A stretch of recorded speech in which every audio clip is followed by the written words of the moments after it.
नमस्कार, AB star news देख रहे हैं आप और मैं हूं आपके साथ सोहन सिंह। तो यूपी में निकाय चुनाव के दूसरे चरण के लिए वोटिंग शुरू हो चुकी है।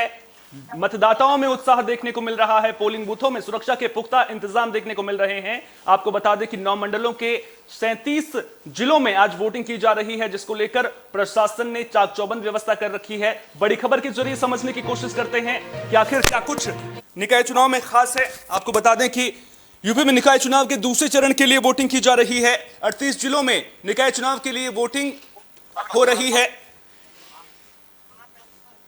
सुरक्षा को लेकर पुख्ता इंतजाम देखने को मिल रहे हैं। 13 मई को निकाय चुनाव के नतीजे आएंगे। 7 नगर निगमों में मेयर पद के लिए मैदान में 90 उम्मीदवार हैं। तो हर एक जानकारी आप तक पहुंचा रहे हैं। नगर पालिका परिषद के अध्यक्ष के लिए मैदान में 1150 उम्मीदवार हैं। तो मतदाताओं में उत्साह देखने को मिल रहा है, जिसको लेकर प्रशासनिक स्तर पर भी सुरक्षा के पुख्ता इंतजाम देखने को मिल रहे हैं। 3 तस्वीरें आपको स्क्रीन पर हम दिखा रहे हैं। कानपुर की तस्वीर, जहां पर सुबह से ही लोगों का पोलिंग बूथों पर पहुंचने का सिलसिला शुरू हो चुका है। तस्वीर में आप देख सकते हैं लोगों की लंबी लंबी कतारें नजर आ रही हैं। यहां पर ब्राह्मण मतदाता कहीं ना कहीं महापौर कौन बनेगा इसका फैसला करते हुए नजर आएंगे। किदवई नगर विधानसभा सीट भी हॉट सीट बनी हुई नजर आई थी। हमने देखा था कि निकाय चुनाव के प्रचार के आखिरी दिन किस तरह से मुख्यमंत्री योगी आदित्यनाथ यहां पर पहुंचे थे। समाजवादी पार्टी से अखिलेश यादव और आपको बता दें कि शिवपाल यादव भी यहां पर पहुंचे थे।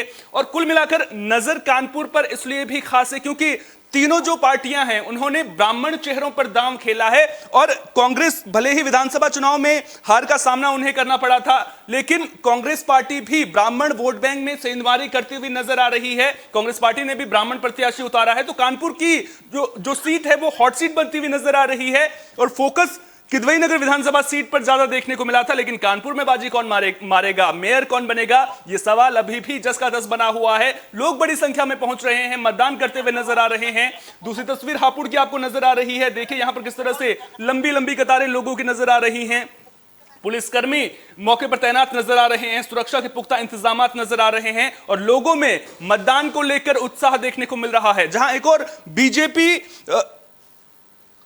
जो राष्ट्रीय मुद्दे हैं उनको लेकर के मतदाताओं को लुभाने की कोशिश करती हुई नजर आ रही है। चाहे बात माफिया गिरी का मुद्दा यूपी में हो, चाहे बात दूसरे राष्ट्रीय मुद्दों की हो, समाजवादी पार्टी की सरकार के दौरान कानून व्यवस्था को लेकर के हो, तो बीजेपी की ओर से इन तमाम मुद्दों को उठाया जा रहा है। वही विपक्ष क्या कर रहा है? विपक्ष स्थानीय मुद्दों पर बीजेपी को घेरने की कोशिश करता हुआ नजर आ रहा है। बीजेपी की कोशिश यह है कि निकाय चुनाव में भी प्रधानमंत्री नरेंद्र मोदी और मुख्यमंत्री योगी आदित्यनाथ का फैक्टर यहां पर देखने को मिले। लेकिन समाजवादी पार्टी हो या फिर कांग्रेस पार्टी हो या फिर बीएसपी हो, तीनों पार्टियां स्थानीय मुद्दे, चाहे वो पानी की निकासी की समस्या हो, जलभराव की परेशानी हो, पेयजल की किल्लत गर्मियों में किस तरह से होती है, साफ सफाई का मुद्दा हो, इन मुद्दों पर घेरने की कोशिश करती हुई नजर आ रही है। तीसरी तस्वीर आपको कन्नौज की नजर आ रही है। देखिए किस तरह से लोग मतदान करते हुए नजर आ रहे हैं। बड़ी संख्या में लोग यहां पर पहुंचे थे।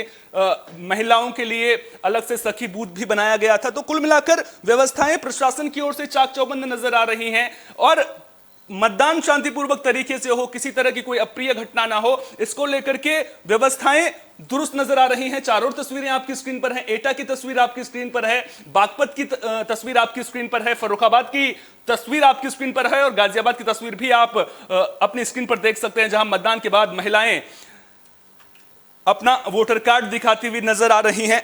साफ तौर पर सभी पार्टियां मतदान को लेकर के अपील करती हुई नजर आ रही हैं कि लोग बड़ी संख्या में यहां पर पहुंचे, मतदान करें और पहले जलपान बाद में उसके पहले मतदान किया जाए, यानी कि पहले मतदान फिर जलपान, इस फॉर्मूले को अपनाने को कह रही हैं ताकि लोग बड़ी संख्या में मतदान केंद्र पर पहुंचे, अपना वोट डालें। तो कुल मिलाकर व्यवस्थाएं चाक चौबंद हैं।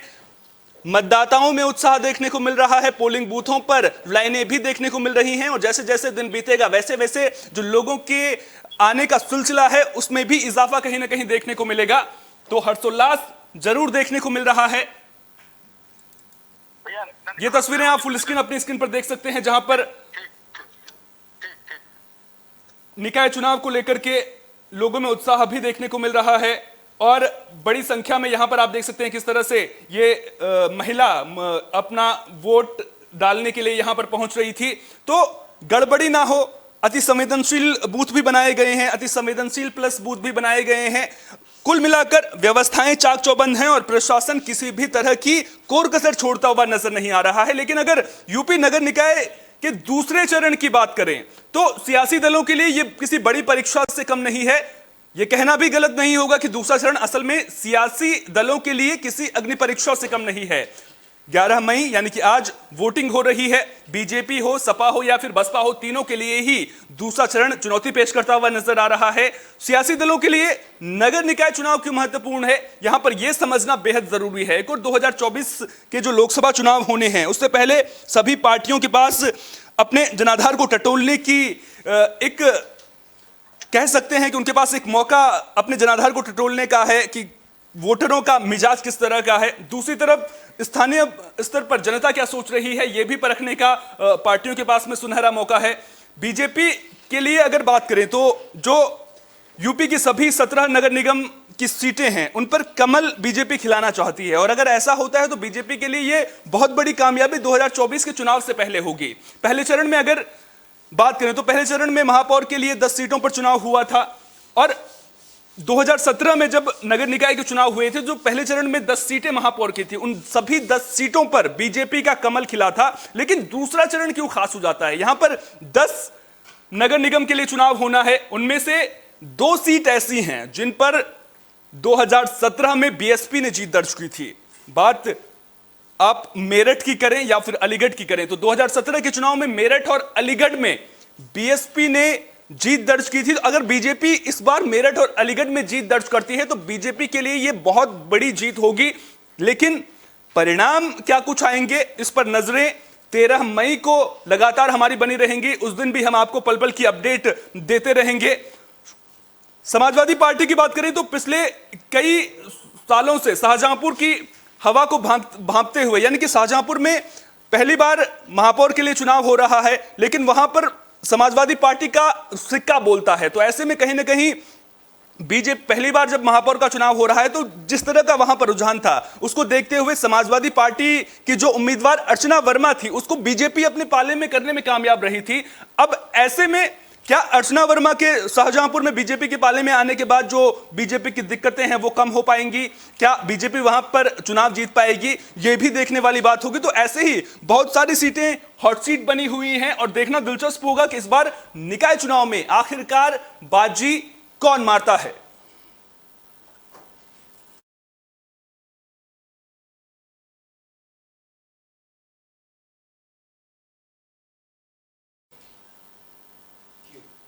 निकाय चुनाव को लेकर गाजियाबाद में किस तरह का माहौल देखने को मिल रहा है, इसी पर ज्यादा जानकारी देने के लिए हमारे सहयोगी नितिन कुमार हमारे साथ में गाजियाबाद से जुड़ गए हैं। नितिन, किस तरह का माहौल देखने को मिल रहा है? क्या लोग बड़ी संख्या में सुबह से ही उनके पोलिंग बूथों पर पहुंचने का सिलसिला शुरू हो चुका है या फिर सुबह के वक्त में लोग जो है कम संख्या में पोलिंग बूथ पर पहुंच रहे हैं? बिल्कुल सोहन, पहले हम अपने संवाददाताओं को बता देते हैं कि गाजियाबाद जिस तरीके से गाजियाबाद में 9 कुल जो नगर निकाय है इसमें से 1 नगर निगम, 4 नगर पालिका और 4 नगर पंचायत है। जिस तरीके से आज मतदान चल रहा है, मतदान को अगर मैं देखता हूँ कि जिस तरीके से लगातार जो लोग हैं काफी संख्या में पहुंच रहे हैं। लोकतंत्र के मौसम में गाजियाबाद में आधी आबादी है वो कमाल डाल रही है। नारी शक्ति की मैं बात करता हूँ, जिस तरीके से जो महिला है वो लगातार पोलिंग बूथ पर पहुंच रही है और वोट कर रही हैं, क्योंकि जो अगर कुछ गाजियाबाद में ऐसे बूथ पोलिंग देखे गए हैं जहां पर महिलाओं की जो संख्या है वो ज्यादा से ज्यादा देखी गई है। लगातार जिस तरीके से गाजियाबाद के बूथों पर महिलाओं की जो लंबी कतारें देखी जा रही हैं, इतना ही नहीं बुजुर्ग भी जबरदस्त जो उत्साह है उसको लेकर वोट करने के लिए पहुंच रहे हैं। और लगातार मैं गाजियाबाद की अगर बात करूं तो जो महिलाओं का साफ तौर पर यही कहना था कि जब सुबह हम पोलिंग बूथ पर पहुंचे तो जब महिलाओं से बात करने की कोशिश की गई तो महिलाओं ने साफ तौर पर यही कहा है कि उन्होंने अपना घर का काम छोड़कर सबसे पहले उन्होंने वोट देने का सोचा है। वो पहले वोट देने पहुंचे हैं और अपने मुद्दे को लेकर वोट करने की कोशिश जारी है। जी तो अपने मुद्दे को लेकर के जो जनता है वो वोट डालती हुई जरूर नजर आ रही है। लेकिन अगर हम देखें तो ट्रेंड किस तरह से चल रहा है, बीजेपी कहीं ना कहीं राष्ट्रीय मुद्दों पर चुनाव लड़ती हुई नजर आ रही है। जो माफियागिरी का मुद्दा हो या फिर दूसरे राष्ट्रीय मुद्दे हों उन पर चुनाव लड़ती हुई नजर आ रही है। लेकिन वहीं दूसरी तरफ अगर विपक्षी पार्टियों की बात करें तो स्थानीय मुद्दों को तवज्जो जो है विपक्षी पार्टियां देती हुई नजर आ रही हैं। लेकिन जनता का रुझान किस तरफ है? जो महत्व जनता दे रही है वो राष्ट्रीय मुद्दों को ज्यादा दिया जा रहा है या फिर स्थानीय मुद्दों को? देखो, जिस तरीके से लगातार लगातार बीजेपी जब जब सत्ता में आई है, लगातार उसने जो मुद्दे हैं, जो राष्ट्रीय मुद्दे हैं, उनको लेकर जनता से वोट मांगने की कोशिश की है। लगातार अगर नगर निकाय की मैं चुनाव करूं कि ये स्थानीय चुनाव होता है, अगर हमने जनता से बात की है, महिलाओं से बात की है, पुरुषों से बात की है, तो जो युवा है, युवाओं का साफ तौर पर यही कहना है, महिला को भी यही कहना है कि जिस तरीके से जो विपक्ष है, लगातार विपक्ष जनता से जो स्थानीय मुद्दे होते हैं, सफाई का मुद्दा हो गया या विकास का मुद्दा, उसको लेकर जो स्थानीय या जो पार्टियां हैं, जो विपक्ष में बैठी पार्टियां हैं, वो लगातार इसी मुद्दे को उठा रही हैं। वहीं बीजेपी एक राष्ट्रीय मुद्दे को लेकर चल रही है। तो लोगों का साफ तौर पर यही कहना है कि जो लोग हैं, वो जो वोट कर रहे हैं, वो विकास के नाम पर वोट कर रहे हैं। और जो सबसे बड़ी अहम बात है, जो स्थानीय जो विकास होता है या जो सफाई का काम होता है, उसको लेकर वोट करने की बात कहते नजर आ रहे हैं। जी हमने अक्सर देखा है जब भी चुनाव होते हैं तो ईवीएम में गड़बड़ी की खबरें लगातार सामने आती हैं। गाजियाबाद में किस तरह का माहौल देखने को मिल रहा है? क्या सभी जगहों पर ईवीएम सही ढंग से काम कर रहा है? क्या कुछ आंकड़े आपके पास अगर खराब हुए तो उससे जुड़े हुए कुछ आंकड़े आपके पास हैं? गाजियाबाद की बात करूं तो गाजियाबाद का जो मक्कनपुर इलाका है, वहां पर कुछ जो ईवीएम है, जब सुबह जो चुनाव है वो स्टार्ट हुआ था, स्टार्ट के बाद ही आधे घंटे के बाद ही जो ईवीएम मशीन है उसको खराब होने की खबर आई थी, जिसको लेकर तत्काल काफी देर तक जो टेक्नीशियन है उसको ठीक करने में लगे हुए थे। जब मशीन ठीक नहीं हो पाई, उसके बाद दूसरी मशीन को चेंज किया गया था। अगर मैं गाजियाबाद के प्रशासन की बात करता हूँ तो गाजियाबाद प्रशासन ने पूरी तरीके से जो व्यवस्था है उसको दुरुस्त किया था और लगातार गाजियाबाद में 30% जो ईवीएम मशीन है उनको एक्स्ट्रा रखा गया था। अगर कहीं भी किसी पोलिंग बूथ पर मशीन खराब होती है, उसको तत्काल चेंज करने के आदेश दिए गए थे। और जैसे ही कहीं भी अभी कई जगह से, मैं अगर लोनी की बात करूं तो लोनी एक ऐसा पेचीदा मामला है जहां पर लगातार जो चुनाव को लेकर सरगर्मियां हुई है। एक तरफ बीजेपी है, दूसरी तरफ आरएलडी है और तीसरी तरफ बसपा के जो कैंडिडेट है वो भी मजबूत है। लोनी से एक और बड़ी खबर सामने आ रही है। ये खबर ये सामने आ रही है कि नंदकिशोर गुर्जर जो बीजेपी के विधायक है, उनकी बसपा प्रत्याशी के पति के साथ में नोकझोंक भी हुई है। ये बड़ी जानकारी हम आपको दे रहे हैं एबी स्टार न्यूज के जरिए। क्या कुछ अपडेट आपके पास है इस खबर को लेकर के? बिल्कुल है। मैं गाजियाबाद की अगर बात करूं तो गाजियाबाद का जो लोनी विधायक है नंदकिशोर गुर्जर और जो बसपा के नेता है असद अली की आपस में झड़प हुई है, जिसको लेकर जो आसपास के लोग हैं वो लगातार मतलब वहाँ का जो माहौल है पूरा एकदम इस तरीके से हो गया है कि जो नंदकिशोर गुर्जर है वो वहाँ के विधायक हैं और जो वो बीजेपी से हैं, और लगातार इस तरीके के जो उनकी जो बसपा के असद अली हैं उनसे उनकी झड़प हुई है, उसको लेकर जो प्रशासन है वो वहीं को समझाने की बात कह रहा है। जी लेकिन झड़प किस बात को लेकर हुई है? कोई ना कोई विवाद रहा होगा, क्योंकि जानकारी ये मिल रही है कि जो बीजेपी एमएलए हैं वो पोलिंग बूथ पर बिना एजेंट के पहुंच गए थे। कुछ ऐसी जानकारी आपके पास मिल रही है? नितिन, आवाज मिल पा रही है आपको? जी जो विवाद हुआ है वो किस बात को लेकर के हुआ है? पोलिंग बूथ में वोटिंग को लेकर के कुछ विवाद हुआ है या फिर कोई और बात है? इसको लेकर के कोई विवाद की वजह की जानकारी आपको मिल पाई है? देखो, मैं आपको साफ तौर पर बता देता हूँ सोहन, गाजियाबाद में विवादित भारतीय जनता पार्टी के विधायक है नंदकिशोर गुर्जर। एक बार फिर इनकी जो दबंगाई है वो देखने को मिली है। लगातार जिस तरीके से उनकी जो दबंगाई देखने को मिली है, पुलिस के सामने दिखाई है। उन्होंने पुलिस मौके पर मौजूद थी, वोटिंग हो रही थी, वोटिंग के बावजूद में जो नंदकिशोर गुर्जर है उन्होंने वहां पर दबंगाई दिखाने की कोशिश की है। दरअसल गाजियाबाद की लोनी विधानसभा से भारतीय जनता पार्टी के विधायक है नंदकिशोर गुर्जर। यह लोनी में ही नगर पालिका के असद अली जो बसपा की महिला चेयरमैन है, प्रत्याशी है, उनके पति से बूथ नंबर जो है बूथ के असद अली आए तो विधायक ने पुलिस के सामने ही उनको 7 बदसलूकी की है। उसके बाद पुलिस ने असद अली को धक्का देकर बाहर निकाल दिया है। इस दौरान असद अली ने आरोप लगाया कि एक विशेष समुदाय के वोट डालने नहीं दिया जा रहा है। तो एक ये बड़ा मामला है गाजियाबाद से। मैं गाजियाबाद के लोनी से मैं अपने दर्शकों को बता देता हूँ, हम एक बहुत बड़ी खबर दिखा रहे हैं कि गाजियाबाद के जो लोनी इलाका है, एक्चुअली ये तस्वीरें हैं जिस तरीके से लगातार गाजियाबाद के जो लोनी विधायक है वो उन्होंने वहां पर सीधे तौर पर जो दबंगाई दिखाई है। जो असद अली है जो बसपा के जो प्रत्याशी हैं, उनके पति हैं, जो बसपा की प्रत्याशी हैं लोनी से नगर पालिका की, उनके पति हैं असद अली, उनको दबंगाई दिखाई है। जो असद अली को पुलिस वालों ने भी धक्के देकर बाहर निकाला है। सबसे बड़ी खबर यही गाजियाबाद की है। जिस तरीके से अगर मैं बात करता हूँ, आपको बता देते हैं जो नंदकिशोर गुर्जर है अक्सर विवादों में रहते हैं और कोई ना कोई लाभ रोजाना उनके सामने कोई ना कोई मामला सामने आता रहता है। जी लेकिन जो नंदकिशोर गुर्जर आरोप लगा रहे हैं वो ये आरोप लगा रहे हैं कि जो दिल्ली की महिलाएं हैं उनको वहां पर बुर्का पहनाकर वोटिंग उनसे करवाई जा रही है, यानी फर्जी वोटिंग का आरोप वो लगा रहे हैं। उनके आरोपों को लेकर क्या प्रशासन की ओर से कोई बयान सामने आया है? क्योंकि प्रशासन की ओर से तो जी साफ तौर पर क्लियर, क्योंकि ये प्रशासन का देखने का काम है। ये नंदकिशोर गुर्जर जो विधायक हैं उनका देखने का काम नहीं है। इसको प्रशासन देखेगा कौन वोट डाला है, कौन सा, क्योंकि प्रशासन अंदर जो बैठा है वो वोट अच्छी तरीके से डालवाना चाहता है। ये एक विवादित मामला है, ये विवाद को बढ़ाने की बात कही जा रही है जी। सुरक्षा को लेकर के किस तरह के इंतजाम वहां पर देखने को मिल रहे हैं? क्या अति संवेदनशील प्लस बूथ भी वहां पर बनाए गए हैं सुरक्षा को लेकर के, और क्या कुछ व्यवस्थाएं प्रशासन की ओर से अतिरिक्त की गई हैं, वो मैं आपसे समझना चाहूंगा। बिल्कुल, देखो, एक जो लोनी है एक संवेदनशील इलाका है, और ये पहले से ही मतलब मैं आपको बता देता हूँ, पहले जो मनोज धामा थे वहाँ पर बीजेपी से ही चेयरमैन थे, उसके बाद में अब के उनको आरएलडी ने टिकट दिया है, वो आरएलडी से चुनाव लड़ रहे हैं। तो एक घमासान वाला मामला हो गया, क्योंकि जिस तरीके से जो विधायक हैं नंदकिशोर गुर्जर भारतीय जनता पार्टी के विधायक हैं, और जो उनका कैंडिडेट है जो चेयरमैन का चुनाव लड़ रहा है, तो उसको लेकर कहीं ना कहीं एक बहुत जो प्रतिक्रिया है वो सामने आ रही है। तो लगातार ये विवादित पूरा मामला हो गया, जिसको लेकर जो पार्टियां हैं वो आपस में, क्योंकि जो अगर मैं बीजेपी की बात करता हूँ तो उनका राष्ट्रीय का मुद्दा है, और जो दूसरी पार्टियां हैं जो विपक्ष में बैठी पार्टियां हैं उनका जो है जो स्थानीय मुद्दे हैं उनको लेकर वो चुनाव लड़ने की बात कह रहे हैं जी। बहुत बहुत शुक्रिया नितिन, तमाम जानकारी को हम तक साझा करने के लिए। ये थे सहयोगी नितिन जो पूरी खबर पर हमें जानकारी दे रहे थे। तो गाजियाबाद में भी निकाय चुनाव को लेकर घमासान देखने को मिल रहा है, आरोप प्रत्यारोप की राजनीति जरूर देखने को मिल रही है, लेकिन कुल मिलाकर तस्वीरें भी आपको हम दिखा रहे हैं लगातार। इन तस्वीरों के जरिए आप देखिए किस तरह से मतदान को लेकर जो लोग हैं उनमें उत्साह देखने को मिल रहा है। मैं अपने पैनल प्रोड्यूसर से चाहूंगा कि वो तस्वीरें स्क्रीन पर चलाएं जहां पर मतदान करते हुए लोग नजर आ रहे हैं। ये तस्वीरें आप अपनी स्क्रीन पर देख रहे हैं, किस तरह से मतदाताओं में खूब उत्साह देखने को मिल रहा है। लोग बड़ी संख्या में पोलिंग बूथों पर पहुंच रहे हैं, और इस बार के निकाय चुनाव इसलिए भी खास हैं क्योंकि 2024 में लोकसभा के चुनाव होने हैं, और निकाय चुनाव को इसीलिए लोकसभा चुनाव से पहले लिटमस टेस्ट भी माना जा रहा है। नजरें लगातार उम्मीदवारों पर हमारी बनी हुई हैं, और ये लगातार समझने की कोशिश की जा रही है कि इस बार के चुनाव में कौन सा उम्मीदवार बाजी मारेगा, महापौर पर किसका कब्जा होगा, क्या बीजेपी 17 में से कितनी सीटों पर कमल खिला पाएगी, कितनी सीटें जीत पाएगी, ये सबसे ज्यादा अहम सवाल है। क्योंकि पिछली बार जो पहले चरण में चुनाव हुए थे, यानी कि 4 मई को जब वोटिंग हुई थी, तो उसमें जो 10 सीटें थी उनमें कमल खिला हुआ था। लेकिन दूसरा चरण इसलिए भी खास हो जाता है क्योंकि अलीगढ़ और मेरठ पर 2017 के निकाय चुनाव में बीएसपी का कब्जा रहा था। शाहजहांपुर में पहली बार मेयर का चुनाव हो रहा है। ऐसे में खास तौर पर बात यह देखने वाली होगी कि इन सीटों पर बीजेपी का असर कितना देखने को मिलता है। राष्ट्रीय मुद्दों को तवज्जो दी जाती है या फिर स्थानीय मुद्दों को तवज्जो दी जाती है, ये कहीं ना कहीं देखने वाली बात होगी।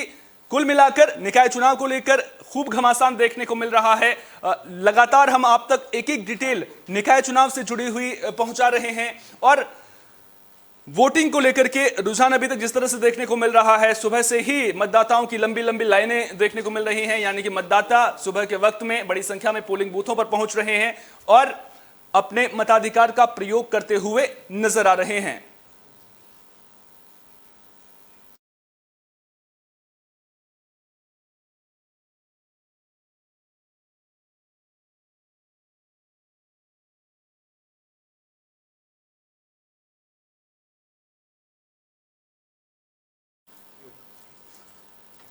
तो कानपुर में किस तरह से उत्साह देखने को मिल रहा है, इसी पर ज्यादा जानकारी के लिए हमारे सहयोगी कमर आलम कानपुर से हमारे साथ में जुड़ चुके हैं। कानपुर, किस तरह का माहौल वहां पर देखने को मिल रहा है निकाय चुनाव को लेकर के?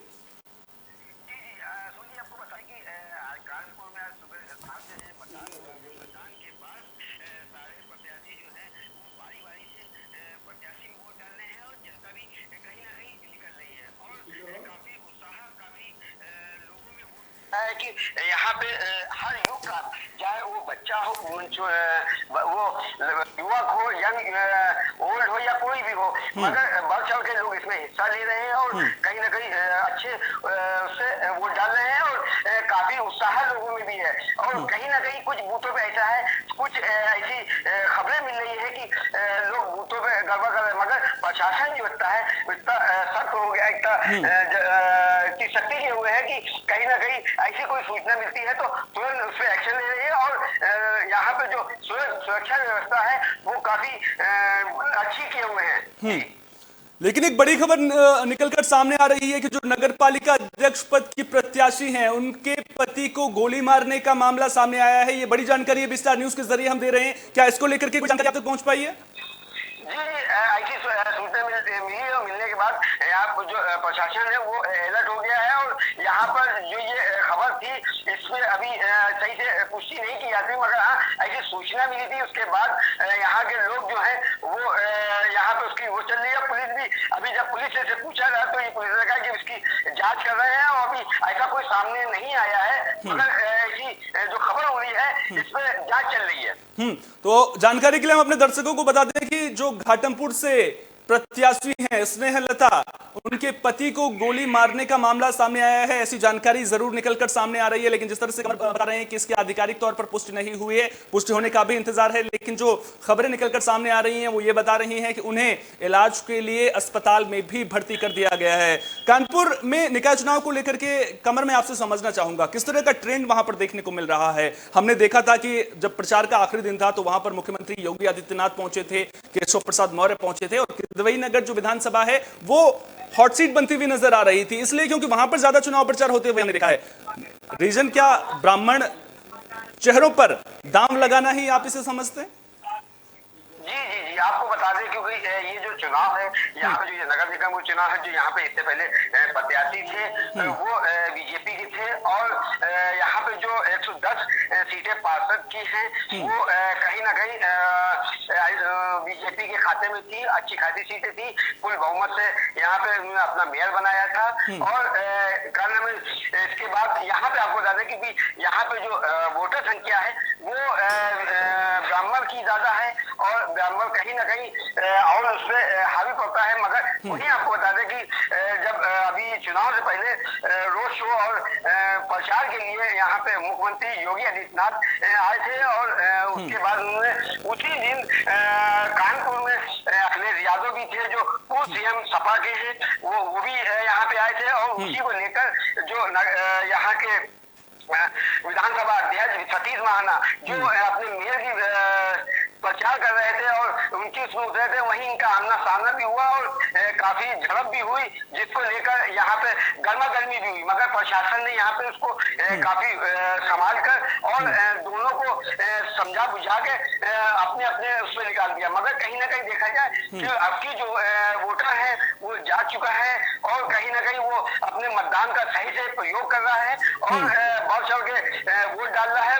अब की मुद्दा क्या है वो जनता जान चुकी है। जनता बिल्कुल, जनता जनार्दन है और जनता सब जानती है कि सियासत में क्या कुछ चल रहा है और वोटिंग को लेकर के जनता के मन में किस तरह का रुझान देखने को मिल रहा है वो भी मैं आपसे समझने की कोशिश करूंगा। लेकिन उससे पहले ब्राह्मण फैक्टर पर बात करना बेहद जरूरी है, क्योंकि समाजवादी पार्टी हो, बीजेपी हो या फिर कांग्रेस हो, तीनों ने ही ब्राह्मण प्रत्याशी पर दांव खेला है, ब्राह्मण चेहरे पर दांव खेला है, क्योंकि ब्राह्मण जो है वो वहां पर ज्यादा संख्या में है। आपसे मैं ये समझना चाहूंगा कि कांग्रेस पार्टी कह रही है कि जो अजय कपूर फैक्टर जो 3 बार कांग्रेस के विधायक रह चुके हैं और जो कांग्रेस का ब्राह्मण चेहरा है उसकी वजह से समाजवादी पार्टी और बीजेपी को डर लग रहा है। कितनी सच्चाई समझते हैं आप कांग्रेस की इस बात में? जी जी, ये बात आपकी जायज है कि कहीं ना कहीं माना जाए कि जो ब्राह्मण वोट है वो भी ज्यादा है और आपकी चाहे आप सपा को कह लें, चाहे आप कांग्रेस को कह लें और चाहे आप बीजेपी को कह लें, आपकी जो कैंडिडेट हैं वो भी ब्राह्मण हैं और कहीं ना कहीं चुनाव को लेकर काफी दिलचस्प होगा, क्योंकि जो ब्राह्मण लड़ रहे हैं वो आपकी मुस्लिम बात नहीं है, सिर्फ ब्राह्मणवाद है। और कहीं ना कहीं आपकी जो चुनाव होगा वो देखने लायक होगा, क्योंकि जनता अभी सीधा कहना है कि तो सिर्फ विकास में होगा और विकास जो करेगा उसको वो करेंगे। कहीं ना कहीं जो इससे पहले मेयर थी वो बीजेपी की थी और उन्होंने कुछ हद तक किया, मगर कुछ लोग तो उनसे नाराज भी हैं और कहीं ना कहीं उनसे, मगर वही जो नाराज है वही जो दूसरे पार्टी के लोग हैं, चाहे वो कांग्रेस के लिए चाहे आप बीजेपी के लिए चाहे बीएसपी के लिए, ये वोट काटने का काम करेंगी। अब वोट काटने का काम जरूर करेंगे, लेकिन फायदा किसको पहुंचेगा ये देखने वाली बात होगी। बात जनता की भी कर लेते हैं। जनता किन मुद्दों पर वोट डालती हुई नजर आ रही है? राष्ट्रीय मुद्दे हावी हैं या फिर स्थानीय मुद्दों को तरजीह दी जा रही है वहां पर? जी जी, आपको बता दें कि जो ये नगर निगम का चुनाव होता है, जो ये निकाय चुनाव होता है, ये क्षेत्रीय चुनाव होता है। यहाँ पे जो विकास को लेकर होता है कि यहाँ पे जो छोटी छोटी समस्याएं हैं, उन समस्याओं को लेकर यहाँ पे इस चुनाव को किया जाता है, जिसको लेकर यहाँ की जनता जो है वो जान रही है कि जो इससे पहले जो यहाँ पे था उसने कितना विकास किया है और कितना अब आगे विकास करेगा, उसको वोट देंगे। उनका सीधा मुद्दा है कि हमारे बीच में रहेगा, जो हमारे लिए खड़ा रहेगा, मैं उसको वोट दूंगी। जो हमारे लिए विकास करेगा, मैं उसको वोट दूंगी। जो हमारे लिए जो हमारे काम आएगा, मैं उसको वोट दूंगी। जनता की जाग चुकी है, क्योंकि जिस हिसाब से सुबह से वोटिंग हो रही है, उस वोटिंग को देखते हुए काफी लोगों में वो दिखा है कि पब्लिक बढ़ रही है। जब से सुबह से 7 बजे से मतदान जब से चालू हुआ है, तो पब्लिक बढ़ती जा रही है। और इसमें एक खास बात ये बता दें कि युवा जो है वो इस टाइम बढ़ चढ़ के हिस्सा ले रहा है और बढ़ चढ़ के वोट डाल रहा है। तो अब ये लगता है कि अब की वोटर जो है वो भी बड़ा है और लोगों में उत्साह भी है, और कि जो रिजल्ट आएगा वो देखने लायक होगा। और अभी तक का लग रहा है कि जिस हिसाब से वोट पड़ रहा है, तो आपकी जो वोटर है वो जो वोट पड़ेगा वो की ज्यादा पड़ेगा। कुछ महीनों पहले हमने कानपुर में माहौल बिगड़ते हुए भी देखा था, पत्थर चलते हुए देखे थे और कहीं ना कहीं दंगों की शक्ल उस वक्त उन जिस तरह से पत्थरबाजी हुई थी वो लेते हुए नजर आए थे। लेकिन अब माहौल कितना कानपुर में बदला है और सुरक्षा को लेकर क्या कुछ खास इंतजाम प्रशासन की ओर से किए गए वहां पर? जी, आपको बता दें कि इससे पहले जो यहाँ का माहौल था वो काफी बिगड़ा था। जब इससे पहले 2 मामले हो चुके थे, जैसे अभी ये पत्थर वाला जो हुआ था, जिससे ये बहुत पूरे उसमें आग की तरह फैल गया था। और काफी उसमें प्रशासन ने काफी संयम और काफी सूझबूझ के बाद कंट्रोल किया। मगर देखा जाए इस माहौल को लेकर अब धीरे धीरे साल भर होने जा रहा है। साल भर के बीच में कैसे पुलिस ने अपने यहाँ अपना तंत्र लगाकर और अपनी लगाकर काफी मेहनत करके और कहीं ना कहीं पुलिस ने काफी किया, मगर फिर भी देखा जाए तो आपकी ऐसा नहीं है कि चुनाव पे इसका कोई असर पड़ेगा। मगर देखने की बात है कि यहाँ पे जो वोटर हैं वो ये जान रहे हैं, क्योंकि ये नगर निगम के चुनाव है, इसलिए जो है वो क्षेत्र के लोग हैं, जो यहाँ के लोग हैं वो वही अपना उसको करते हैं। मगर जो ये दंगे वाली बात बता दें तो कहीं ना कहीं प्रशासन ने इसको रोका, और कहीं ना कहीं आज जो प्रशासन लगा है उसने देखते हुए चुनाव को लेकर काफी अपनी तैयारियां की हैं। और तैयारी करने के बाद काफी लोगों को वो भी चेक कर दिया है, जो गुंडा थे, जो माफिया थे, उनके खिलाफ कार्रवाई करके और जो भी ऐसे लोग दिखे। आज की अगर मैं बात करूं, आज किस तरह के इंतजाम पोलिंग बूथों पर प्रशासन की ओर से किए गए हैं सुरक्षा की दृष्टि से? क्योंकि लगातार प्रशासन की ओर से चाक चौबंद व्यवस्था की बात कही जा रही थी, ड्रोन कैमरों की मदद लेने की बात कही जा रही थी, तो आज किस तरह का माहौल देखने को मिल रहा है और सुरक्षा को लेकर क्या कुछ इंतजाम है? सुरक्षा को आपको बता दें कि इससे पहले प्रशासन ने यहाँ पे काफी इंतजाम कराया गया, क्योंकि यहाँ पे ड्रोन कैमरे लगाए गए हैं और यहाँ पर जो रोड को बंद कर दिया गया है, बैरिकेडिंग लगा दी गई है। और लोगों से बार बार अपील की गई, 3-4 दिन से यहाँ के पुलिस कमिश्नर जोन दंड है, उन्होंने सीधे लोगों को ये कहा है कि जो भी कोई हरकत करता पाएगा तो उसके खिलाफ सख्त से सख्त कार्रवाई की जाएगी। और चेतावनी देने के बाद फिर भी यहाँ पे इसकी सख्ती की गई है कि बाहर से फोर्स भी आया है जो यहाँ पर उसको वो कर रहा है। और हर बूथ के आधा किलोमीटर दूर तक का प्रशासन लगा दिया गया है, बैरिकेडिंग लगा दी गई है। किसी कोई ऐसी एक्टिविटी दिख रही है तो उसकी चेकिंग होती है, उसके बाद उसको वोट डालने के लिए किया जाता है। मगर कहीं ना कहीं इतनी सख्ती होने के बाद अब प्रशासन जो है वो काफी अलर्ट दिखा हुआ है और काफी यहाँ पे प्रशासन टाइट है, कहीं ऐसी कोई हरकत। तो प्रशासनिक स्तर पर चाक चौबंद व्यवस्था देखने को मिल रही है। बहुत बहुत शुक्रिया कमर तमाम जानकारी को हम तक साझा करने के लिए। ये थे हमारे सहयोगी कमर आलम जो पूरी खबर पर हमें जानकारी दे रहे थे। तो यूपी में नगर निकाय चुनाव को लेकर घमासान देखने को मिल रहा है। दूसरे चरण के लिए वोटिंग हो रही है, जिसके बाद 13 मई को रिजल्ट भी आना है। देखना दिलचस्प होगा कि जब रिजल्ट सामने आएगा उसमें बाजी कौन मारता हुआ नजर आएगा। बड़ी खबर में फिलहाल के लिए इतना ही। देश दुनिया की तमाम अहम खबरों के लिए बने रहिए ABC न्यूज के साथ। फिलहाल दीजिए इजाजत, नमस्कार।